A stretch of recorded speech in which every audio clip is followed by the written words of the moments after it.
আলাইকুম এভরিওয়ান। আজকে শ্বশুর বাড়ি থেকে বাবার বাড়িতে চলে যাচ্ছি ঈদের পরের দিন।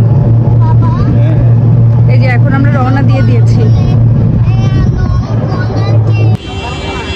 তো ফাইনালি এই যে দৌলতপুরে চলে এসেছি। আর কামিনী আর বাবু এসেছিল, দৌলতপুরে দাঁড়িয়েছিল ওরা। আমরা এসে যখন মাহিন্দা থেকে নামলাম, কামিনী বাবু আপনাদের ভাইয়া আরাস মেহরিশকে দিয়ে ওদেরকে বাসায় পাঠিয়ে দিয়েছি। আর আমার আর কামিনীর একটা কাজ আছে মার্কেটে, সো আমরা এখন মার্কেটের ভিতরে যাব। আজকে আমার বোনের মেহেন্দি, খুবই স্বল্প পরিসরে ঘরের ভিতরের কয়েকজন লোকজনকে নিয়ে আমরা এই আয়োজনটা করেছি। একেবারেই কোনো রিলেটিভসও নাই বা কেউই নাই, আমি আর আমার বোনই বলতে গেলে। আর সাথে আছে আমাদের কিছু মেহেদি আর্টিস্ট, এটা ছাড়া কিন্তু আর কেউ নাই। সো একেবারে ছোট্টখাটো একটা সাদামাটা প্রোগ্রাম। তো ওর যেহেতু মেহেন্দি পড়তেই হবে, তাই ভাবলাম দিনটাকে একটু স্পেশাল করা যায় নাকি, আর তার জন্যই এই আয়োজন।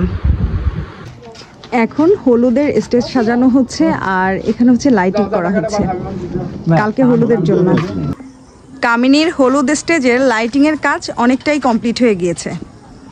স্টেজটা এখনও বানানো হচ্ছে, আর এই যে লাইটিং এখনও দেরি আছে। ওই সাইডের লাইটগুলো জ্বলবে, তারপর আরও একটা লাইট বসানো হচ্ছে।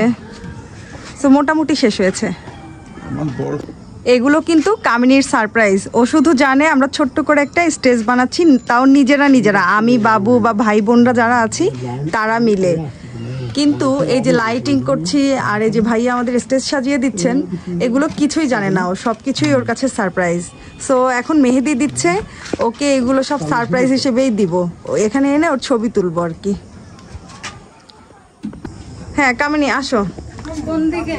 সোজা চলে আয়। জি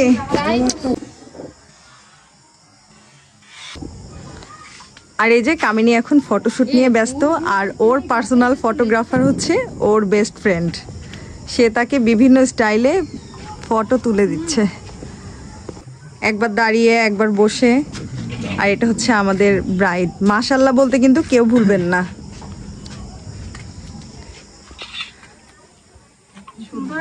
দেখি তোমার হাতের ডিজাইনটা,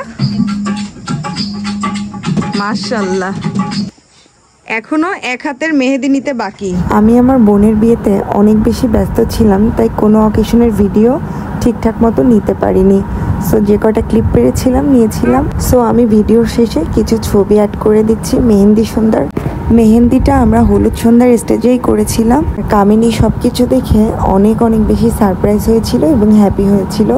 সো আমার গলার অবস্থা অনেক বেশি খারাপ, আমার গলা একদম বসে গিয়েছে, আমি ঠিক করে কথাও বলতে পারছি না। আজকের ভিডিও এখানেই শেষ করছি। আল্লাহ হাফেজ।